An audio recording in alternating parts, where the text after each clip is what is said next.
O ano de 1996 foi marcado por uma tragédia na saúde pública em Caruaru que repercutiu em todo o Brasil, o escândalo da hemodiálise. Hoje nós vamos conhecer a história de Lucimari Passos, que perdeu o pai nessa tragédia. A diferença é que ela não se calou diante do fato e iniciou uma luta incansável por justiça. Esse é o momento em que você faz a história.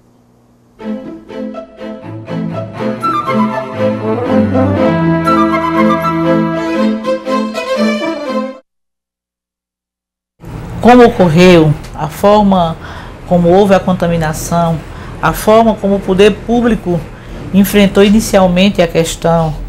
E se fosse para dar um título, eu diria a saga dos pacientes de diálise. O primeiro alerta ocorreu após o dia 19 de fevereiro de 1996. Papai precisava fazer hemodiálise, né? Mas é assim, aparentemente estava bem, ele era um homem forte, né? Disposto. A gente disse, senhor, o que foi que aconteceu? Não, nada, só indisposição, esse negócio desse tratamento, não sei o quê. E foi quando ele realmente foi fazer uma das diálises e conseguiu, mas aí já deixaram ele interno. Já alguns pacientes já tinham se deslocado para o Barão de Lucena. Eu lembro bem que disseram assim, olha, você é acompanhante do seu pai, então você vai viajar com ele para o Recife, e vai ser hoje. Aí eu liguei para minha irmã, né? Minha irmã foi quem levou alguma roupa, alguma coisa para mim, e em casa eu nem vim, de lá mesmo nós viajamos na ambulância. A gente já começou a tomar conhecimento que haviam pacientes que estavam internados, que foram para diálise e que não retornaram para suas casas, porque já estavam apresentando um quadro que ainda não se sabia o que era, mas assim, de agravamento da saúde. Todos começaram a sentir as mesmas coisas, né? Uma debilidade muito grande, né, no seu estado de saúde, sem conseguir andar, entendeu?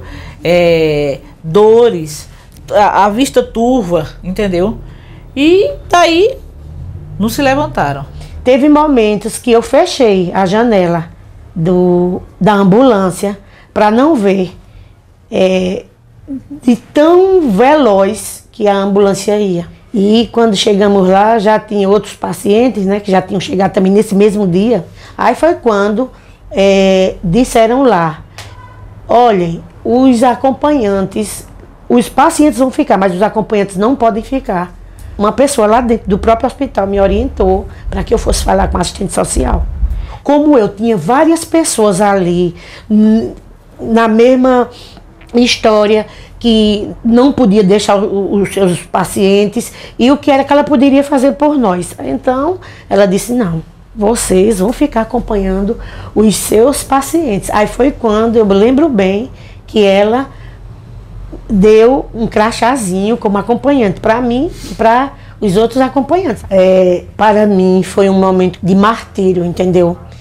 Porque a gente vê outros pacientes morrendo e nós não podíamos fazer nada, sabendo que o nosso paciente estava naquele mesmo barco e a qualquer momento poderia acontecer com ele o que estava acontecendo com os outros. Ele sempre no horário que passava o jornal, né, nas emissoras de televisão, quando passava, ele sempre queria assistir. Às vezes eu até evitava. Não, papai, não vamos assistir, não. Ele queria sempre ver, assistir, para saber o que era que estava acontecendo, entendeu? Assim, triste, constrangido com aquilo, entendeu? Mais um paciente do Instituto morreu. Pedro Vieira Neto, 59 anos, entrou em coma depois de uma sessão de diálise. Um dos momentos de terror vivido por a gente era o seguinte, era a gente estar no quarto, aí daqui a pouco começar os gritos no corredor.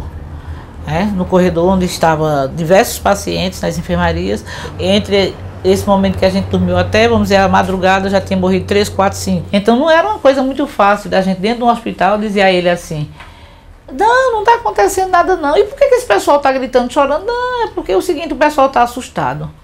Mas ele não podia estar se locomovendo, mas aí ele também começava a fantasiar. Quando essa história começou a repercutir e tomar vulto da possibilidade de buscar uma reparação, eu comecei, né, já algumas pessoas me conheciam, sabiam que eu era advogada, aí começaram, e aí doutora, tudo mais. Aí Paralelo a isso, a forma também como o judiciário, à época, tratou da questão, né? Inclusive sentenciando no mesmo ano, né? Pela sentença de 22 páginas, os 5 donos do Instituto terão que indenizar os familiares das vítimas e todos os pacientes que tiveram problemas. Na sentença, que demorou uma semana para ficar pronta, o juiz conclui que, de fato, a clínica não efetuava o tratamento adequado na água utilizada nos tratamentos de hemodiálise. Quem éramos nós? Diante do poderio econômico, financeiro, influência de amizades, ficaram essas lições, né? Que a gente caiu. Agora a gente não caiu calado, a gente resistiu enquanto pôde. E ainda, hoje, ainda vem resistindo para que a coisa não passe completamente impune. Alguém pode dizer, qual é o valor de uma vida? Qual é o valor que alguém poderia ter ou tirar de uma situação como essa? Seria 100 mil reais? Seria 50 mil reais? Eu acho que só o fato do outro lado saber que aqueles insignificantes para eles, aquelas pessoas que talvez não tivessem muito valor, muito significado, mostraram que a história não é bem assim. Naquele momento a gente tinha que falar, porque a revolta era demais. Assistir tudo aquilo dentro daquele hospital parecia um filme de terror. De 1996, ele sobreviveu até 5 de setembro de 2001. Ele era tudo na minha vida. Olha, eu vou lhe dizer, eu sofri muito. Eu sofri tanto quando meu pai morreu, que eu pensava que eu não fosse resistir. Entendeu? Porque ele era uma pessoa para mim. Ele era uma pessoa especial, ele era pai e era mãe ao mesmo tempo. Meu querido, meu velho, meu amigo. E os poderosos podem matar uma rosa, 2 rosas, todo um roseral, mas jamais deterão a primavera.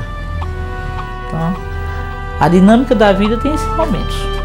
É isso aí.